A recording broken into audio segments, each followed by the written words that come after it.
Salut, ici moi Simo Indo, artiste slameuse et comédienne congolaise, en direct de Paris au micro de FMK. C'est la saga cité, ouais. La cité. De mon vrai nom, Diakanoa Silou, Teresa Honoré, mais en me lançant en 2021 dans une carrière professionnelle, j'ai choisi de m'appeler moi Simo Indo. Moindo, c'est l'adjectif qui est toujours revenu dans ma vie. C'est à la fois sombre, noir, obscur, tout ce qui est très foncé. Alors je suis originaire des deux Congos. Mes deux parents viennent d'un côté et de l'autre du fleuve. Je suis venue vraiment des deux endroits. Le slam, c'est parce que j'aime beaucoup les mots, j'aime beaucoup jouer avec, j'aime beaucoup le sens qu'ils peuvent avoir ou pas. J'adore parce que ça m'a toujours animée. Déjà, il faut savoir que je me lance dans le slam en 2011. Je fais la première scène en 2012 et je suis tombée dedans assez jeune. Mais c'est même pas un choix que j'ai fait en fait, parce que je suis plus tombée dedans que d'avoir choisi de le faire ou de l'exercer. Et au moment de me lancer professionnellement, ça a été une vraie question parce que je me suis dit, est-ce que ça donnera quelque chose? Parce que c'est un art qui, au Congo, est assez réservé pour une certaine classe sociale ou pour certaines personnes qui se disent, ça c'est pour les gens des centres culturels ou c'est pour les gens qui ont beaucoup étudié. Donc c'est vrai que je me suis beaucoup posé la question, mais que je me suis dit, c'est ça que je sais faire et je vais le faire en l'associant du coup à d'autres styles musicaux comme le ndombolo, la rumba, le jazz, pour que ça donne un mélange assez agréable pour les oreilles de tout le monde. Quand je fais la scène pour la première fois à Brazzaville, c'est au Palais des Congrès. Et là, il y a une fierté quand même de la part de la famille et un autre regard sur ce que sont les mots, parce que c'est pas vulgaire du tout ce qu'est le slam. Et donc c'est super bien vu, seulement il faut d'abord terminer avec les études, et que je me suis lancée professionnellement seulement en 2021. Et j'ai chanté. Je suis allée à la chorale très jeune, j'ai commencé par ça d'ailleurs. Mais ça a été plus facile avec le slam parce que ce que j'aime le plus dans le slam, c'est la force qu'a chaque mot à chaque endroit où il est. Et c'est un truc qui passe très bien à la chanson, mais au slam, tout est pesé. Et c'est cet arrêt sur chaque vers que j'aime et que je chéris tant. Je suis humaine et tout ce qui touche à l'être humain me touche. Et la condition de la femme chez moi ou partout ailleurs est assez déplorable.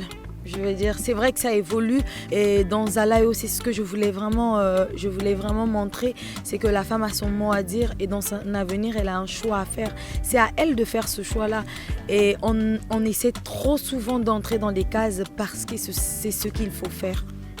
Et moi, ça me dérange. Dans la majorité des personnes qui m'ont accueilli dans le slam, il n'y avait que d'hommes. Mais c'est vrai qu'aujourd'hui, il y a de plus en plus de femmes slameuses de tous les côtés. Je veux dire, il y a de l'autre côté Dawn Nsozeme qui est aussi en ce moment en Europe. Il y a de mon côté Mariuska Mukenge. Il y a de l'autre côté, il y a Guerre de Vie Slam. Il y a... ils sont tellement nombreuses, Katos. Il y a l'idole du côté du Cameroun, il y a Nanda au Gabon, il y a tellement de femmes aujourd'hui.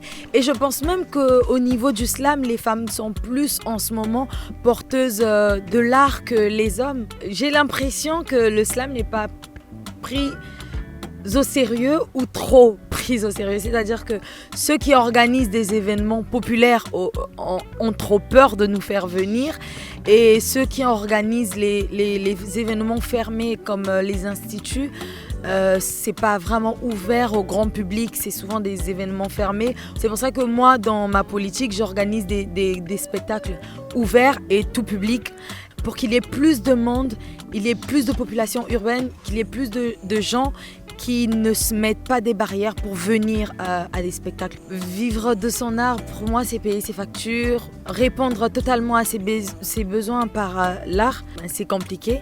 On ne travaille pas assez, à mon avis. Et ce qui est des plateformes de téléchargement légal et tout ça, vous connaissez les problématiques autour. Ça ne répond pas encore et on n'est pas sur assez de spectacles, de festivals et de tournées. Ce qui fait que pour moi, c'est plus de l'autoproduction et entre artistes slameurs. Ma famille a toujours fait partie de de mon quotidien. Et je pense pas que ça changera grand-chose pour ce que je serai dans 10 ans, parce que je continuerai d'être ce que je suis dans la vie privée. Et en ce qui concerne ce que sera Moissi Mohindo, j'espère qu'elle continuera de vivre au travers de la personne que je suis. Je continuerai de donner des formations parce que je le fais déjà. Je forme plein de jeunes slammeurs à Brazzaville ou dans d'autres pays où je passe. Je suis extrêmement reconnaissante parce qu'en une année, on a fait de grandes choses avec presque rien. Si cette équipe continue comme ça, on sera très loin dans 10 ans. Donc, Matondo. Alors c'était Moissi Mohindo, enchantée pour ceux qui ne me connaissent pas. On se retrouve sur Facebook, Moissi Mohindo, et sur Instagram aussi, sur YouTube, pareil, sur les plateformes de téléchargement légal. Je vous attends et n'hésitez pas à faire partie de l'équipe parce que j'ai besoin de vous. Merci beaucoup.